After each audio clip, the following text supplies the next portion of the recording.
Thank you very much. Thank you.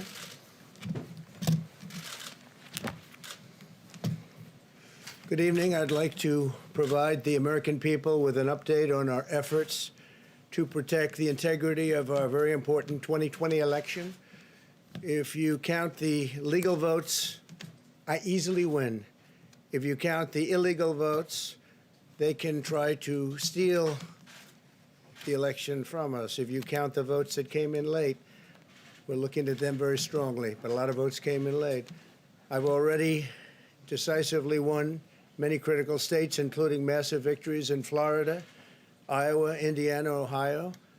To name just a few, we won these and many other victories despite historic election interference from big media, big money, and big tech. As everybody saw, we won by historic numbers. And the pollsters got it knowingly wrong. They got it knowingly wrong. We had polls that were so ridiculous, and everybody knew it at the time. There was no blue wave that they predicted. They thought there was going to be a big blue wave. That was false. It was done for suppression reasons. But instead, there was a big red wave. And it's been properly acknowledged, actually, by the media. They were, I think, very impressed. But that was after the fact. That doesn't do us any good.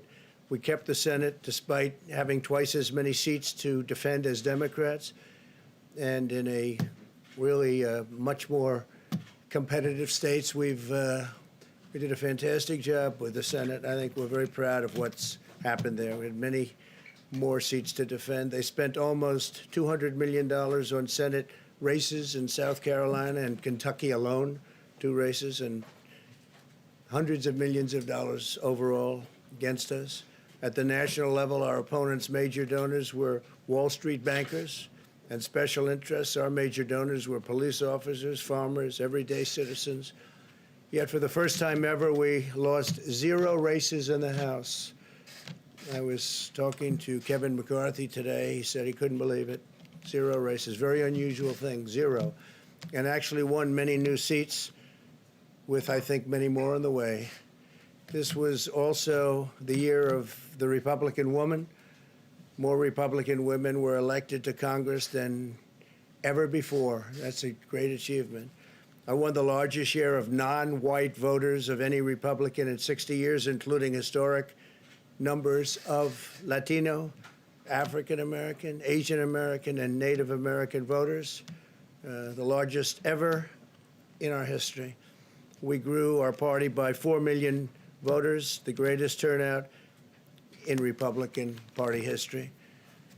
Democrats are the party of the big donors, the big media, the big tech, it seems, and Republicans have become the party of the American worker, and that's what's happened. And we're also, I believe, the party of inclusion. As everyone now recognizes, media polling was election interference in the truest sense of that word, by powerful special interests. These really phony polls, I have to call them phony polls, fake polls, were designed to keep our voters at home, create the illusion of momentum for Mr. Biden, and diminish Republicans' ability to raise funds. They were what's called suppression polls. Everyone knows that now. And it's never been used to the extent that it's been used on this last election. To highlight just a few examples, the day before election, Quinnipiac, which was wrong on every occasion that I know of, had Joe Biden up by 5 points in Florida, and they were off by 8.4 points, and I won Florida easily. So they had me losing Florida by a lot, and I ended up winning Florida by a lot. Other than that, they were very accurate. They had him up 4 points in Ohio, and they were off by 12.2 points. And I also won Ohio, great state of Ohio, very easily. The Washington Post said Biden up 17 points in Wisconsin, and it was basically even. They were off by about 17 points. And they knew that. They're not stupid people. They knew that. Suppression. There are now only a few states yet to be decided in the presidential race. The voting apparatus of those states are run in all cases by Democrats. we were winning in all the key locations by a lot, actually. And then our numbers started miraculously getting whittled away in secret, and they wouldn't allow legally permissible observers. We went to court in a couple of instances, and we were able to get the observers put in. And when the observers got there, they wanted them 60, 70 feet away, 80 feet, 100 feet away, or outside the building to observe people inside the building. And we won a case, a big case, and we have others happening. There are lots of litigation, even beyond our litigation. There's tremendous amount of litigation generally because of how unfair this process was. And I predicted that. I've been talking about mail-in voting for a long time. It's really destroyed our system. It's a corrupt system, and it makes people corrupt even if they aren't by nature, but they become corrupt. It's too easy. They want to find out how many votes they need, and then they seem to be able to find them. They wait, and then they find them. And you see that on election night. We were ahead in vote in North Carolina by a lot, tremendous number of votes.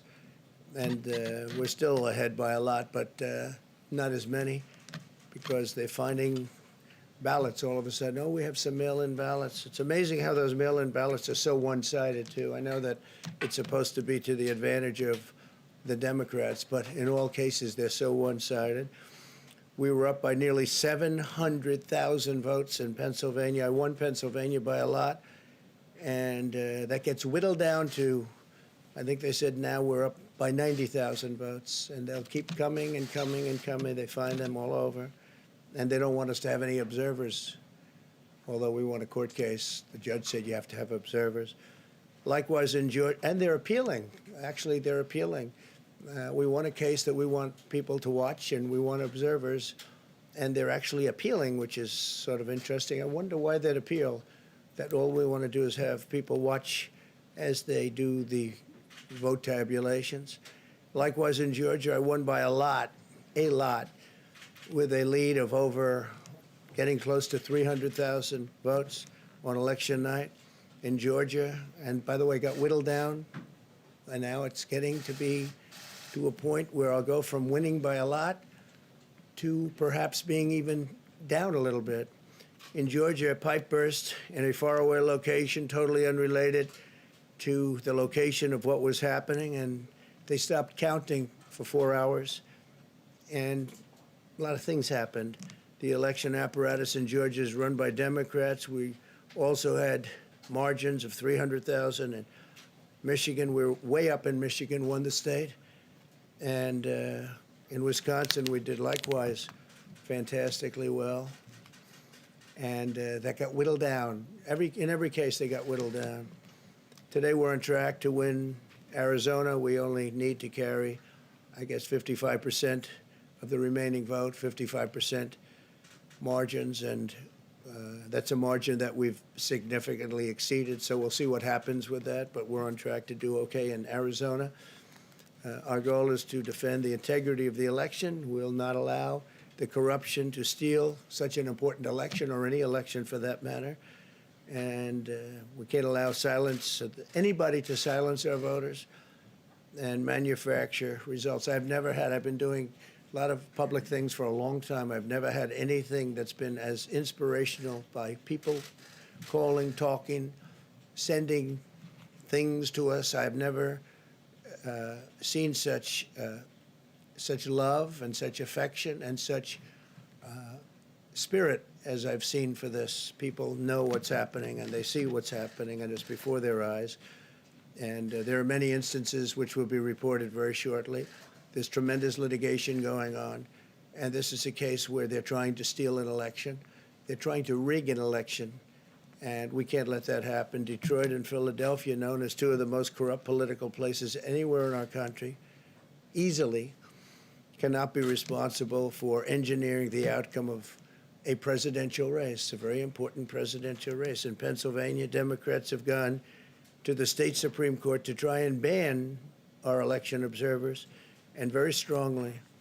Now, we won the case, but they're going forward. They don't want anybody in there. They don't want anybody watching them as they count the ballots. And I can't imagine why. There's absolutely no legitimate reason why they would not want to have people watching this process, because if it's straight, they should be proud of it. Instead, they're trying, obviously, to commit fraud. There's no question about that. In Philadelphia, observers have been kept far away, very far away, so far that people are using binoculars to try and see, and there's been tremendous problems caused. They put paper on all of the windows so you can't see in, and the people that are banned are very unhappy and become somewhat violent. The 11th Circuit ruled that in Georgia, the votes have been in by Election Day, that they should be in by Election Day, and they weren't. Votes are coming in after Election Day. And they had a ruling already that you have to have the votes in by Election Day. To the best of my knowledge, votes should be in by Election Day. And they didn't do that. Democrat officials never believed they could win this election, honestly. I really believe that. That's why they did the mail-in ballots, where there's tremendous corruption and fraud going on. That's why they mailed out tens of millions of unsolicited ballots without any verification measures whatsoever. And I've told everybody that these things would happen because I've seen it happen. I watched a lot of different elections before they decided to go with this big, massive election with tens of millions of ballots going out to everybody, in many cases totally unsolicited. This was unprecedented in American history. This was by design, despite years of claiming to care about the election security.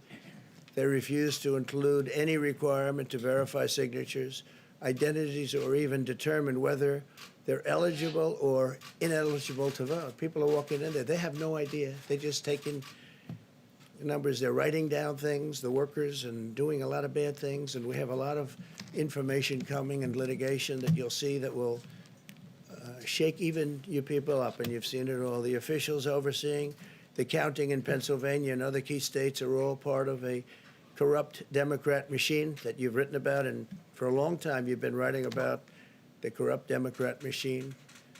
I went to school there, and I know a lot about it. It hasn't changed. It's a long time ago, and hasn't changed. It's gotten worse. In Pennsylvania, partisan Democrats have allowed ballots in the state to be received 3 days after the election, and we think much more than that. And they're counting those without even postmarks or any identification whatsoever. So you don't have postmarks, you don't have identification. There have been a number of disturbing irregularities across the nation. Our campaign has been denied access to observe any counting in Detroit. Detroit is another place, and I wouldn't say it has the best reputation for election integrity. Poll workers in Michigan were duplicating ballots, but when our observers attempted to challenge the activity, those poll workers jumped in front of the volunteers to block their view so that they couldn't see what they were doing. And it became a little bit dangerous. One major hub for counting ballots in Detroit covered up the windows again with large pieces of cardboard, and so they wanted to protect and block the counting area. They didn't want anybody seeing the counting, even though these were observers who were legal observers that were supposed to be there. In Detroit, there were hours of unexplained delay in delivering many of the votes for counting. The final batch did not arrive until 4 in the morning, and even though the polls closed at 8 o'clock, so they brought it in, and the batches came in, and nobody knew where they came from. We've also been denied access to observe in critical places in Georgia. In multiple swing states, counting was halted for hours and hours on election night, with results withheld from major Democrat-run locations only to appear later. And they suddenly appeared, and they all had the name Biden on them, or just about all, I think almost all. They all had the name Biden on them, which is a little strange. I challenge Joe and every Democrat to clarify that they only want legal votes, because they talk about votes, and I think they should use the word legal votes. We want every legal vote counted, and I want every legal vote counted. We want openness and transparency, no secret count rooms, no mystery ballots, no illegal votes being cast after Election Day. You have election day, and the laws are very strong on that. You have an election day, and they don't want votes cast after election day, and they want the process to be an honest one. It's so important.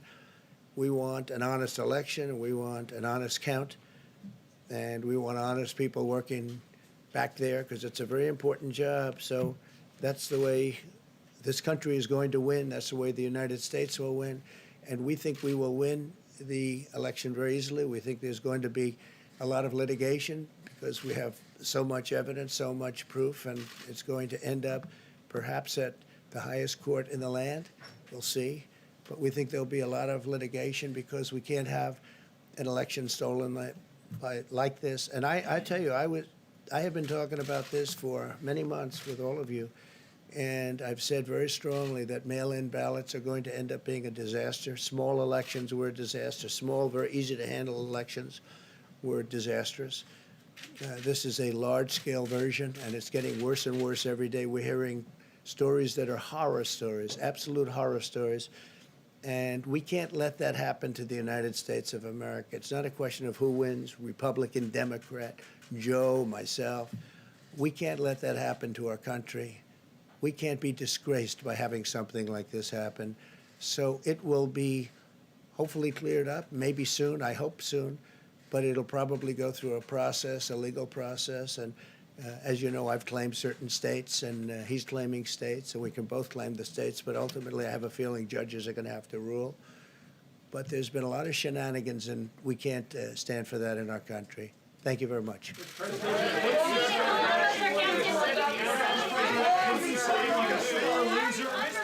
Are you being a sore loser? Why is the president undercutting this process? Haley, are you here as press secretary or Trump advisor?